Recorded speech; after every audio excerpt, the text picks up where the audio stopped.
제목 봄꽃 뾰로롱 뿅. 요정님, 꽃을 피워주세요. 윙윙윙.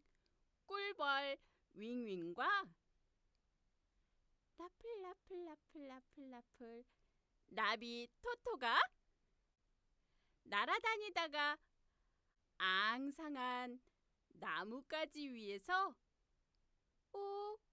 왜 꽃이 피지 않을까? 이상해하고 투덜대고 있었어요. 곧이어 꿀벌 윙윙이의 배에서 꺼르륵 소리가 들렸어요. 그리고 하얀 구름이 햇빛을 가린 거예요. 추워. 그러자 윙윙과 토토는 너무 추워했어요. 구름님께 사정해서 구름님이 자리를 옮겼어요. 그러자 따뜻해졌어요. 그리고 윙윙과 토토는 봄에 꽃이 피지 않는다고 구름님께 얘기를 했어요. 그러자 구름이 봄꽃 요정이 꽃을 피우지 않았다고 하였어요. 그리고 꽃들이 겨울이 되면 다 죽는 게 아니라 봄에 꽃을 피울 준비를 하는 거라는 걸 알려주었어요.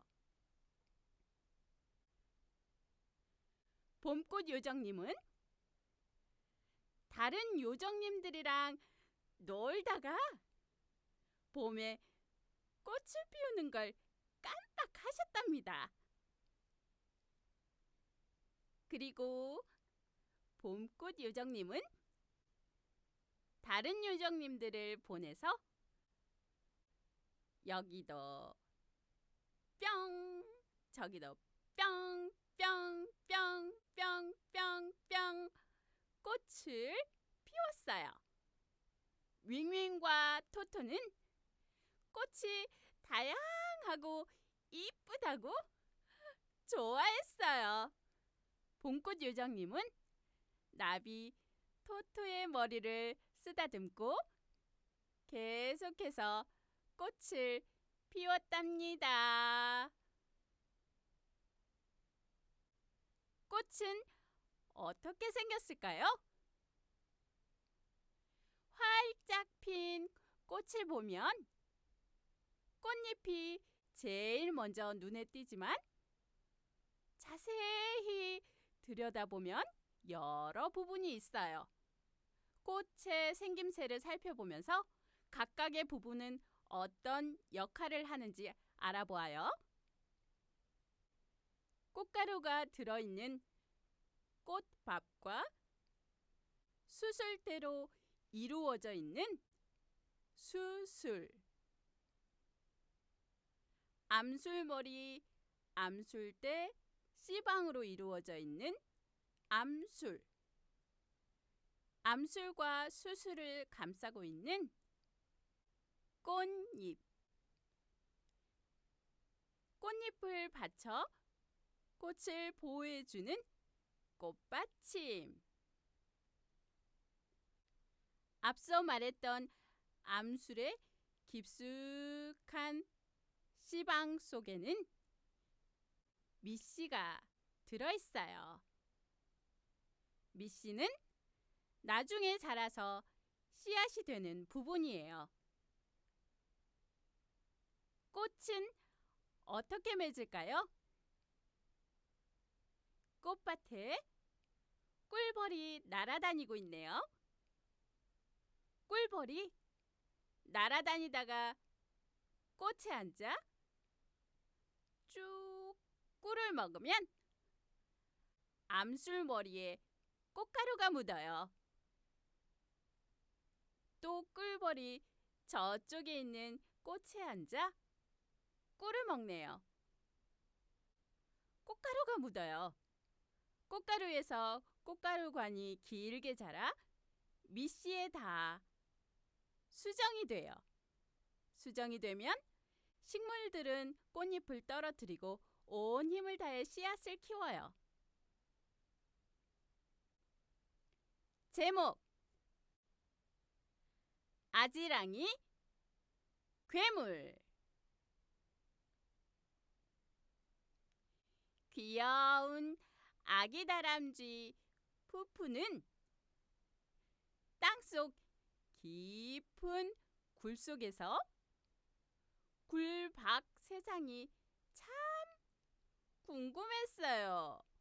어떤 세상일까? 궁금해. 태어나서 지금껏 엄마 품에만 있었기 때문이지요. 엄마가 굴 밖으로 나갈 때면 항상 밖에는 무서운 괴물들이 아주 많아서 절대 나오면 안 된다 라고 하셨어요. 그래도 궁금해. 그렇게 구멍에 있던 어느 날 구멍 속에 개구리가 들어왔어요.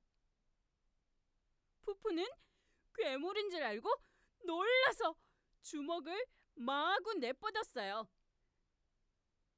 그러자 개구리도 화들짝 놀라며 자기가 괴물이 아니라고 땅속에서 겨울잠을 자다 봄이 되면 무트로 올라와 알을 낳는 개구리라고 말했지요. 푸푸가 괴물인 줄 알고 놀랐다는 소리에 개구리는 웃었어요. 개구리가 이렇게 말했어요. 개굴, 지금 밖에는 봄이 와서 세상을 바꾸고 있어. 그런데 너는 굴 속에서 괴물 얘기나 하고 있다니 정말 웃긴다. 개굴 개굴 개굴 개굴 개굴 라고 했어요.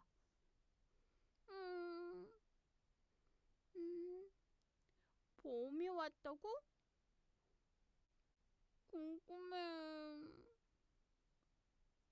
그래서 푸푸는 밖에 나가 봄을 봤어요. 아, 꽃들 봐. 나무들도. 우와. 푸푸는 이 모든 게 너무 신기하고 멋있었어요. 푸푸는 엄마가 말한 괴물 때문에 작은 소리에도 괴물인 줄 알고 놀랐어요. 그렇게 부르르 떨면서 가다가 꼬물꼬물 기어오는 지렁이를 만났어요. 아! 아! 괴물이다! 아! 지렁이도 자기를 괴물인 줄 알았다고? 자기도 괴물에 대해 안다고 하자 푸푸는 너무 두려웠어요.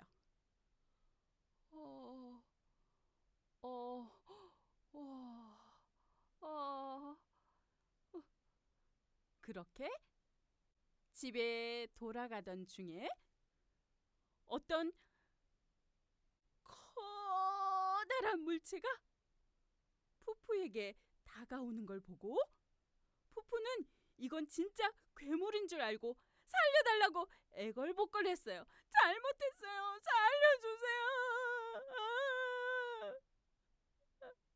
하지만 그건 아지랑이 때문에 생긴 현상이었고 그 커다란 물체는 엄마였답니다. 푸푸는 이번 봄이 참 신기했답니다. 아른아른 움직이며 물체를 커다랗게 하는 것을 바로 아지랑이라고 해요. 그럼 아지랑이란 뭘까요?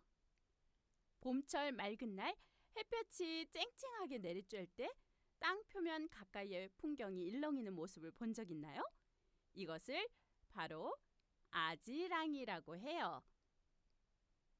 대부분 뜨겁게 달아오른 기차 철로에서 아지랑이를 볼 수 있어요. 그리고 고속도로의 아스팔트가 햇빛을 받아 아주 뜨거워졌을 때 거기서 바로 아지랑이가 모락모락 피어 올라와요.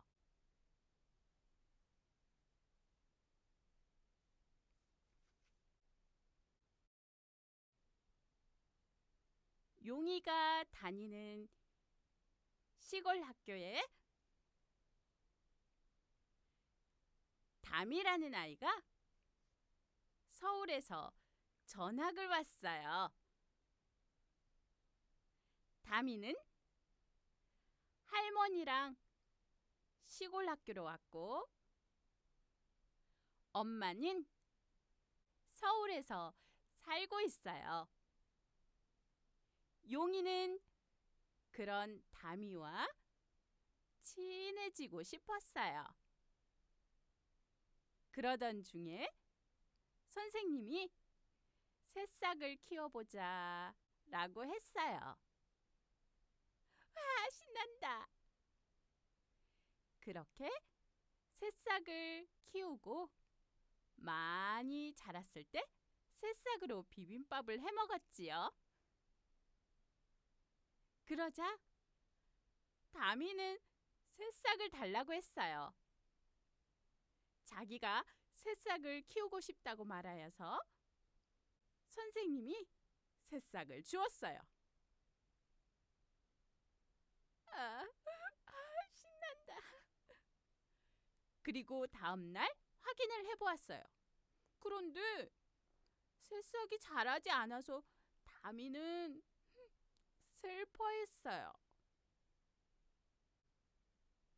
새싹이 자라지 않은 이유는 날씨가 너무 춥기 때문이었어요. 그러자 용이는 그런 담이를 위해 비닐 하우스를 짓기로 했어요.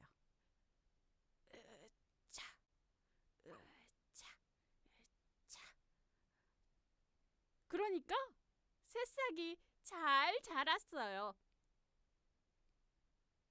담이는 이 새싹을 같이 사는 할머니를 위해 준비한 것이었어요. 용이는 그런 담이가 너무 예쁘게 느껴졌어요. 그렇게 둘은 소중한 친구가 되었답니다.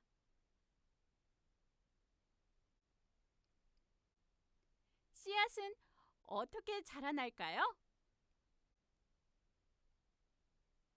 봉숭아 씨앗이에요. 1. 씨앗을 땅 속에 심어요. 2. 뿌리가 점점 자라 땅 속에서 뿌리가 나와요. 3.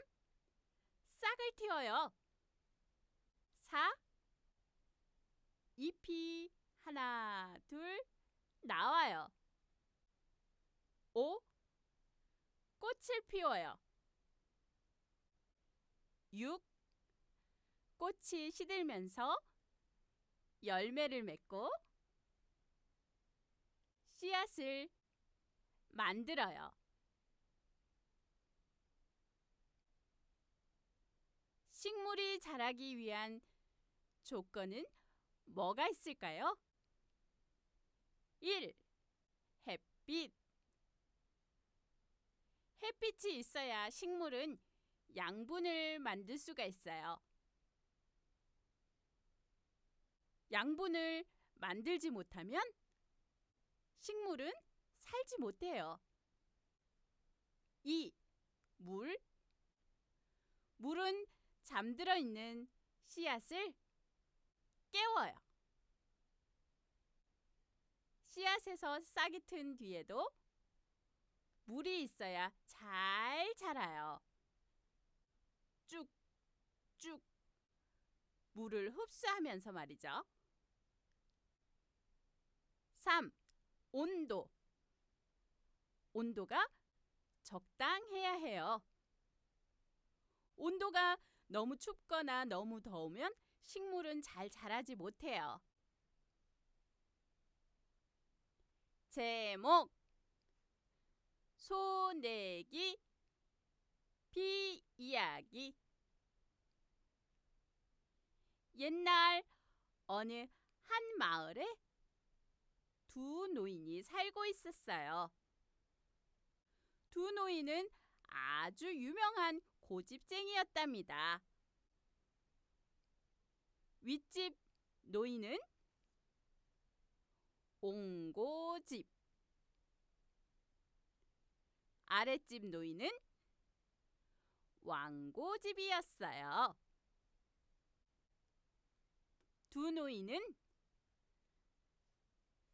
사료를 주고 소똥도 치우며 열심히 소를 키우고 있었죠.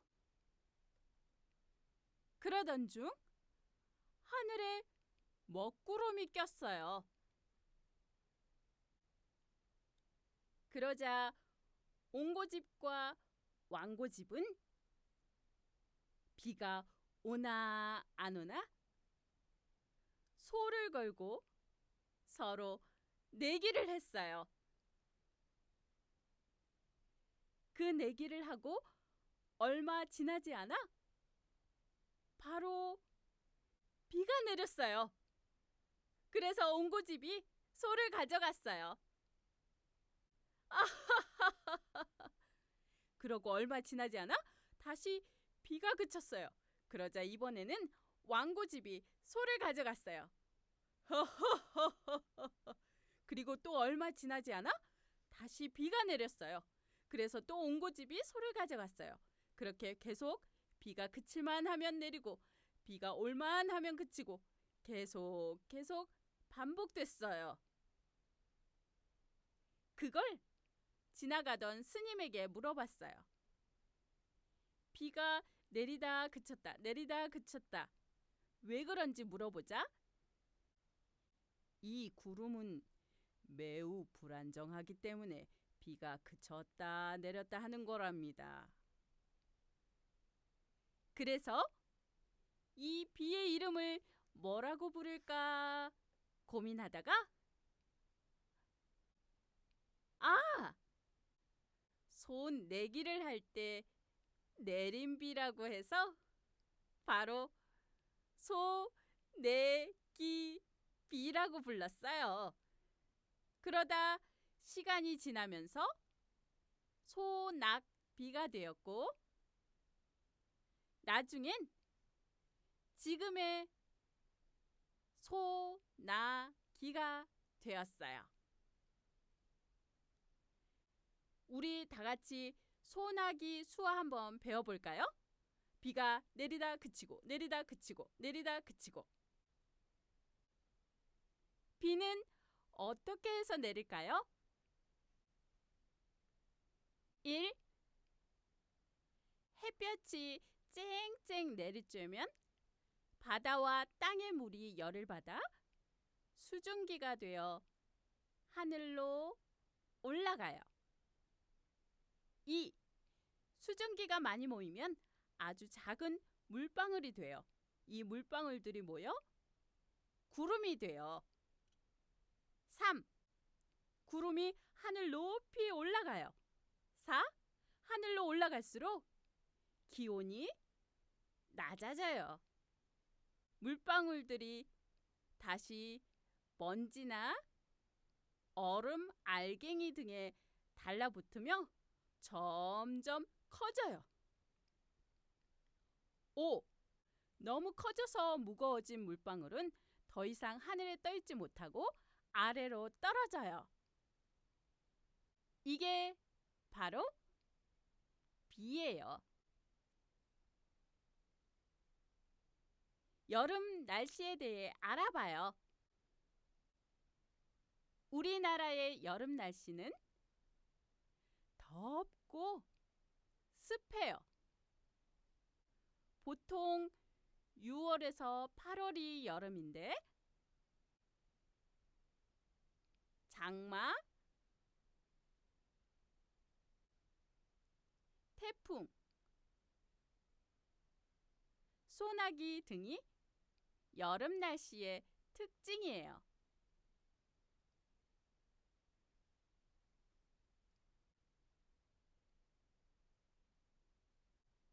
제목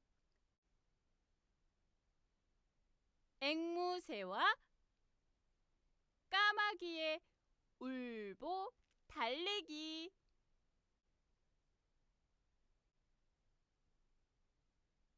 앵무새가 날다가 그물에 걸렸어요.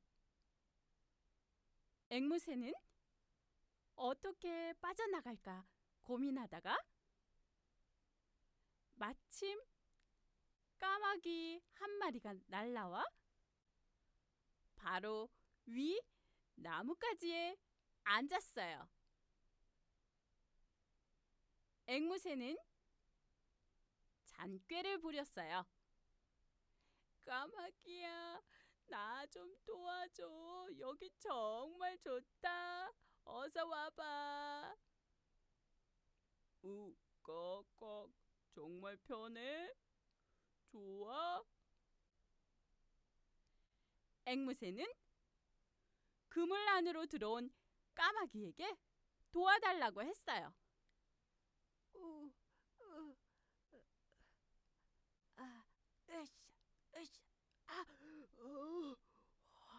자유다.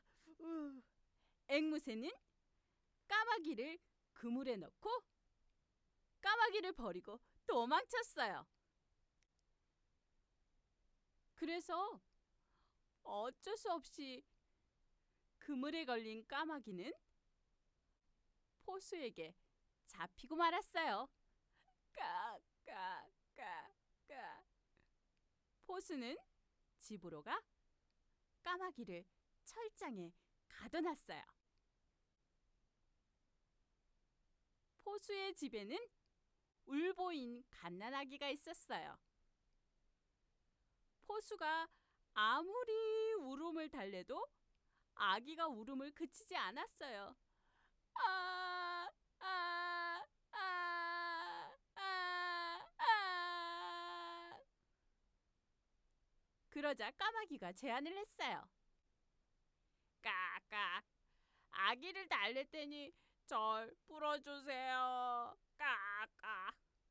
포수는 그 제안을 받아들였어요. 까마귀가 날개짓을 파득파득하자 아기가 울음을 멈췄어요. 까르륵 까르륵. 그 아기가 운 이유는 너무 더워서 운 것이었어요. 까마귀는 포수가 약속대로 풀어줄 줄 알았는데 포수는 풀어줄 수 없다고 했어요. 그러자 까마귀는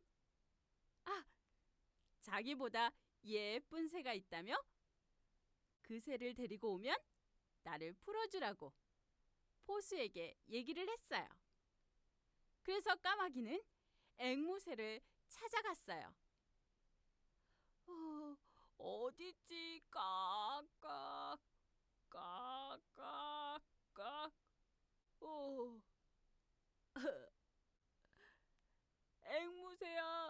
여기 먹을 게 아주 많아. 편해. 정말 편하다 이거지? 앵무새가 들어오자 철장 문은 철컹 닫혔어요. 야호! 앵무새랑 똑같은 방법으로 앵무새를 낚은 뒤 까마귀는 풀려났어요. 그래서 앵무새는 여름 내내 날개로 부채질을 해야 했답니다. 부채로 붙이면 왜 시원할까요? 1. 바람은 공기의 움직임이에요. 2. 부채가 바람을 일으켜요. 3. 바람이 땀을 날려보내요.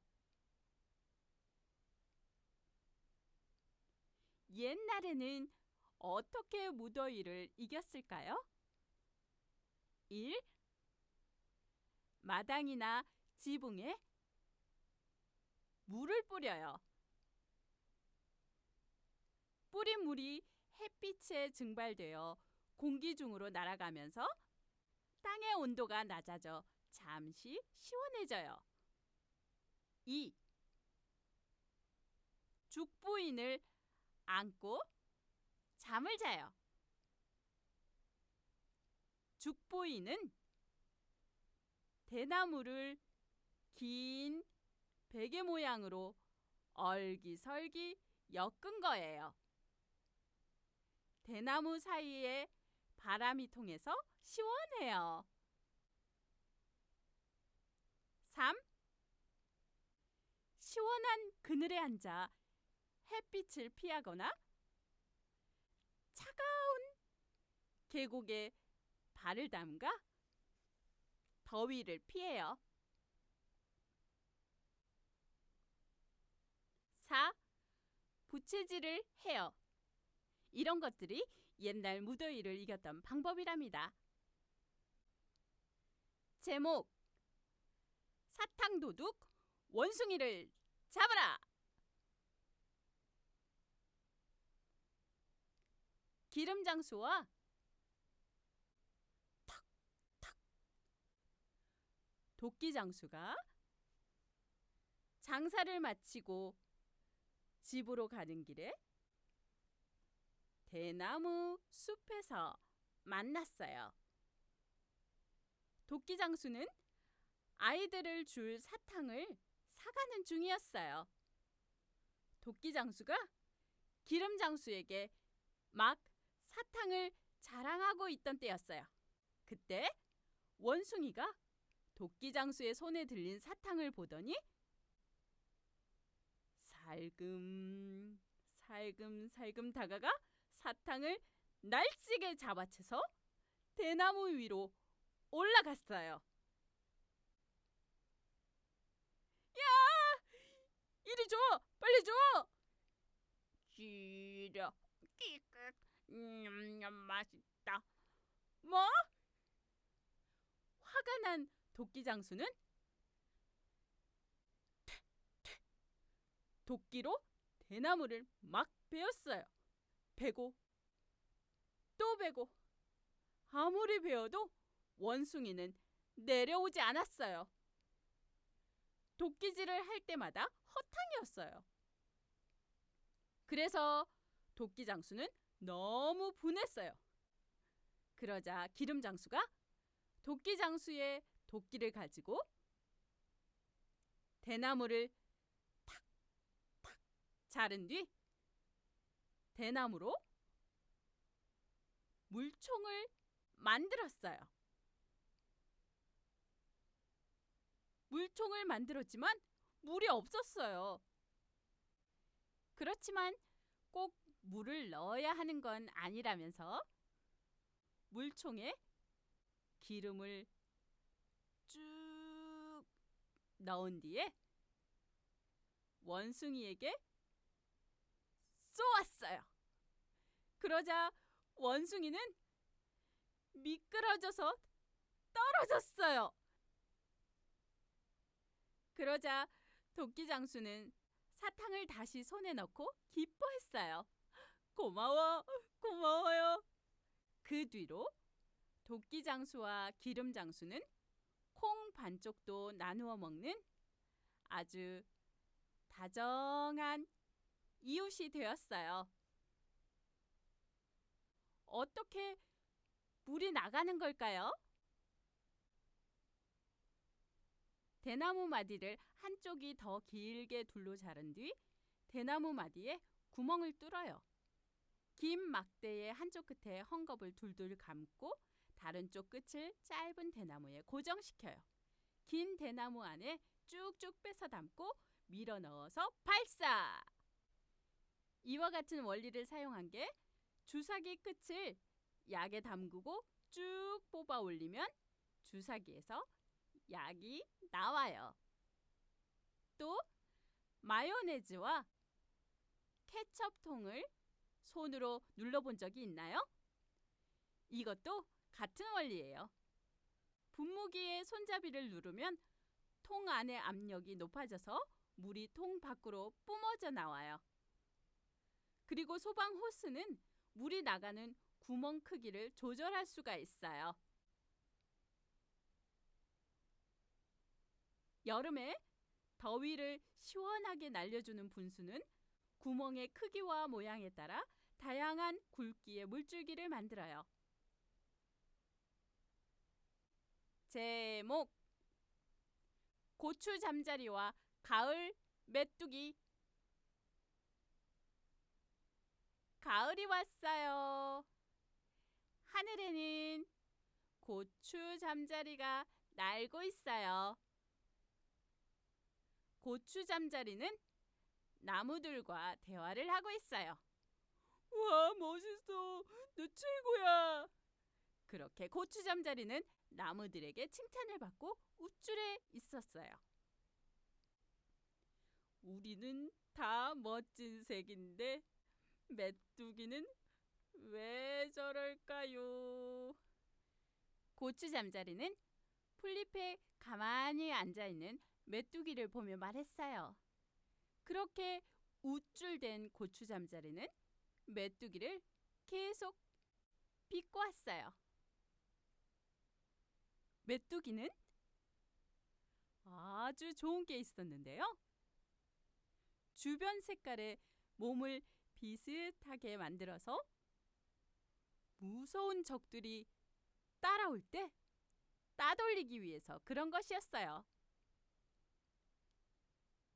메뚜기는 색깔을 아주 잘 바꾼답니다. 그러던 중에 고추 잠자리는 까치에게 쫓기고 있었고 나무에게 숨겨달라고 하였어요. 그런데 고추 잠자리는 메뚜기가 왜 숨지 않는 건지 의문이었어요. 왜 안 숨어? 왜 안 숨지? 그렇지만 메뚜기는 자기 몸색이 풀색이랑 비슷해서 무서운 까치를 속일 수 있었어요. 그러자 조금 전 우쭐하던 고추 잠자리는 메뚜기가 매우 부러웠어요. 부럽다. 소나무와 은행나무가 메뚜기를 보며 환하게 웃었어요.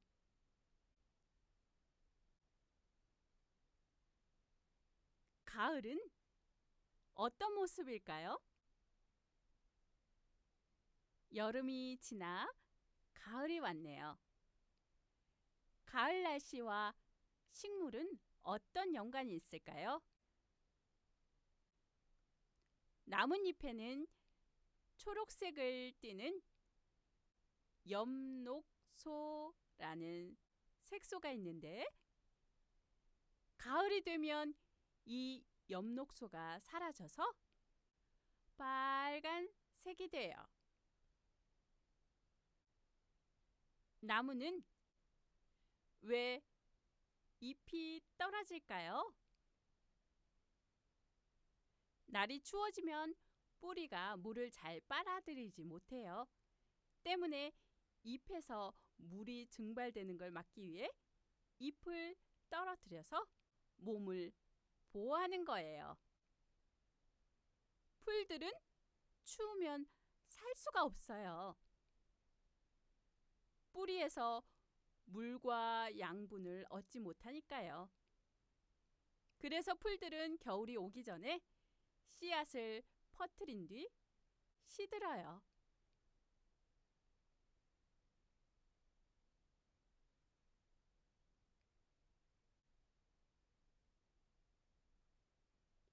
제목, 누가 더 소중할까? 도구함 속에서 가위, 손톱깎이, 병따개, 장도리가 서로 자기 자랑을 하고 있었어요. 가위 내가 가장 필요해. 야, 손톱이 길면 누가 깎냐? 내가 깎지. 내가 가장 중요해. 아, 병따개. 내가 없으면 마시지도 못해. 야, 뭐 누가 박냐? 내가 가장 중요하단 말이야. 다 자기가 중요한 도구라면서 다른 도구들은 자기보다 중요하지 않다고 비꼬고 있었어요. 그러던 중 도구함의 주인인 아빠가 나타났어요. 나 필요해. 나 찾을 거야. 손톱깎이 나야 나. 병따개. 장돌이야. 아들 창수가 손에 가시가 박혔어요. 엄마. 아빠는 도구함을 열었어요. 어디 보자. 가위, 손톱깎이, 병따개, 장돌이. 도구함에 있는 도구들은 적절하지 않는 것이에요. 가시를 뽑기에 아주 적절한 물건은 족집게였어요. 됐지? 괜찮아요. 도구들은 아주 민망했어요. 자기들이 더 소중하다고 입이 아프게 떠들어댔지만 오늘 창수에게 가장 필요한 도구는 족집게였으니까요. 옷을 다릴 때 옛날에는 숯불을 담아서 불에 달구고 그 다음 그것을 옷이나 천을 문지르면 주름이 펴졌어요. 현재는 쉽게 다리미를 사용해요. 맷돌은 콩이나 팥 등의 곡물을 갈 때 쓰는 도구예요. 현재는 쉽게 믹서기로 작동하죠.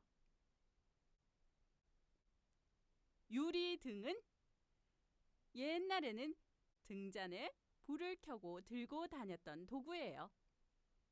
현재는 휴대용 전등이에요. 건전지로 작동해요.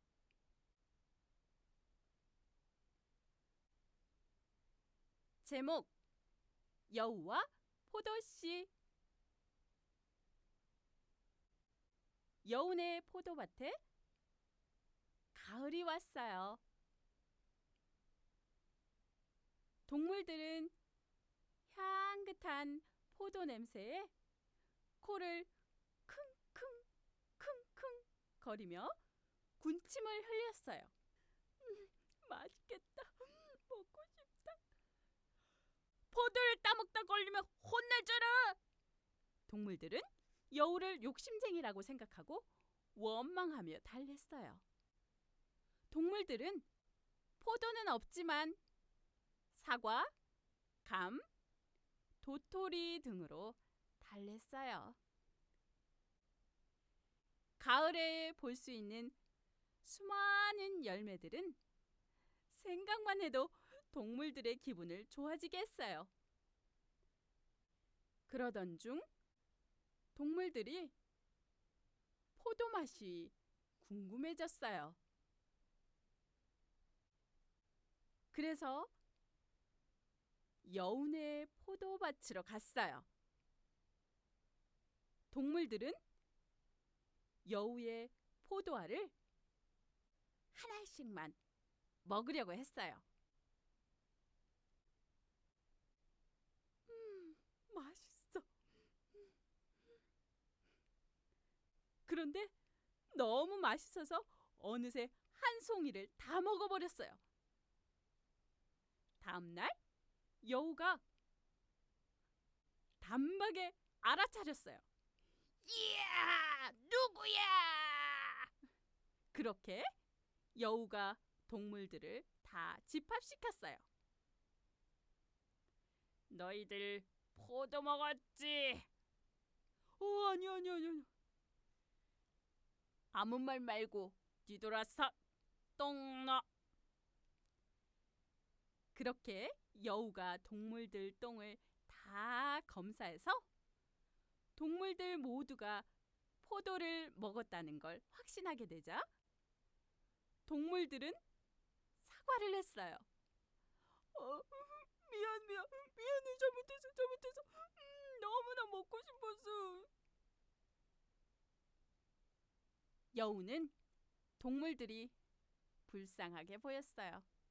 그래서 여우는 가을이 되면 동물들과 포도를 나누어 먹는 잔치마당이 되었어요.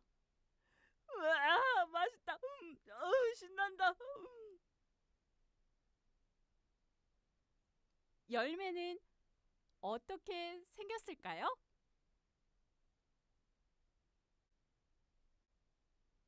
열매는 꽃이 지고 난 자리에 그곳에 맺혀요. 열매 안에는 바로 씨가 들어있지요. 사과 속을 살펴보면 열매에 어떤 특징이 있는지 알 수 있어요. 참 열매는 암술에 씨방이 자라서 된 열매예요. 어떤 것들이 있냐면 감, 귤, 포도 등이 있어요. 이 열매는 참 열매예요. 다음 헛 열매는 씨방과 그 외의 부분이 함께 자라거나 꽃의 다른 부분이 자라서 된 열매예요. 배, 사과, 딸기 등이 있어요. 바로 이런 것을 헛 열매라고 해요.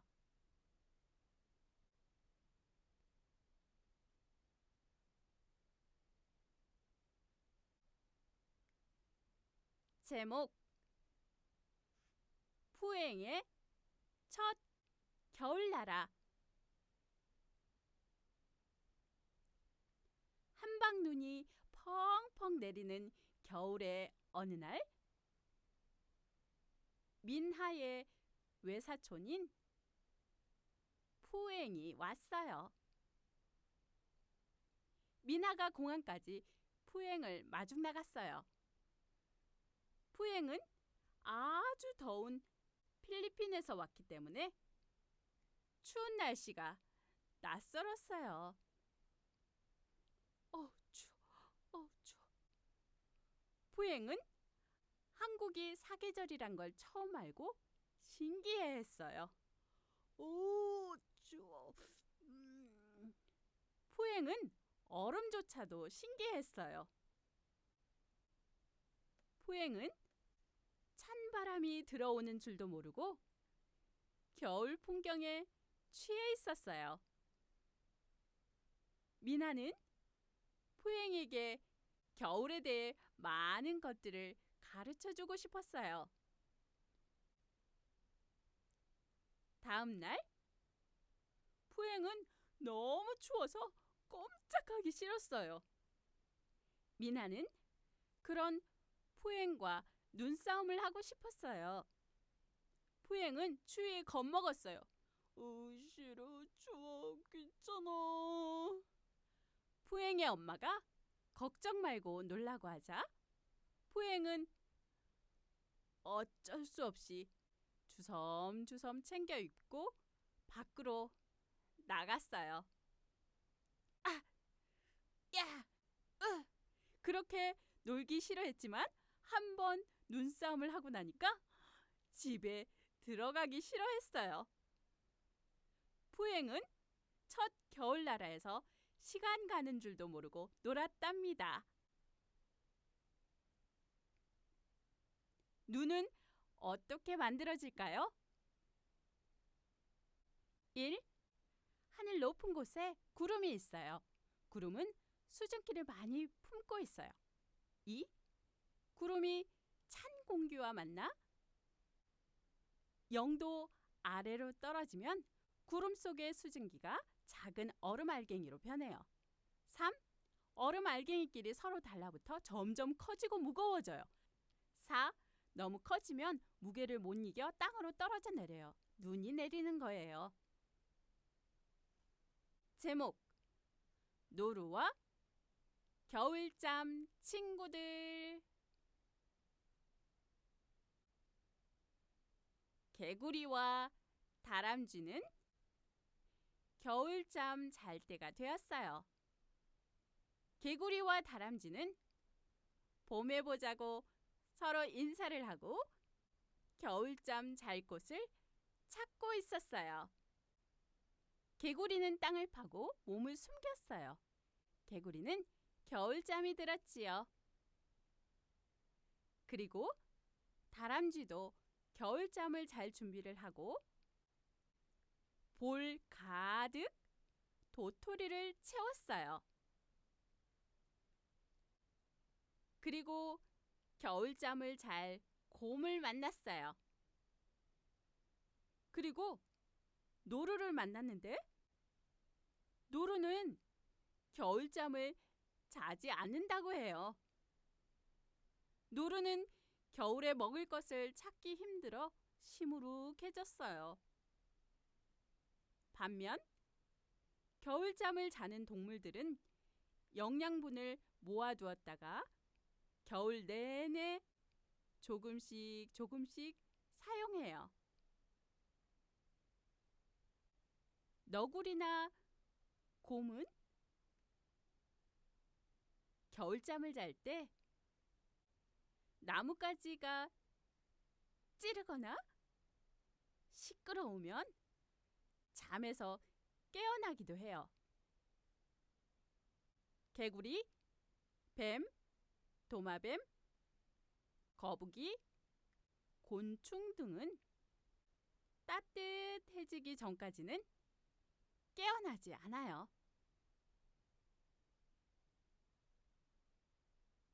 이제 먹이를 구하러 가야 하는 다람쥐와 곰을 보고 노루는 머리를 극적였어요. 먹을 게 없어. 그러자 다람쥐와 곰은 노루를 위해 먹을 것을 준비했어요. 노루가 먹을 수 있는 것은 없지만 친구들의 우정에 눈물이 났어요. 노루는 이번 겨울에 친구들의 정성 덕에 따뜻할 것 같았어요.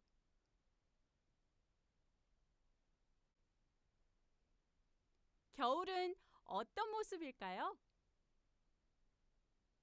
겨울이 되면 나무는 잎을 모두 떨구고 풀은 말라버려요. 강가에는 청둥오리나 두루미 같은 겨울 철새가 날아다니는 것이 보이고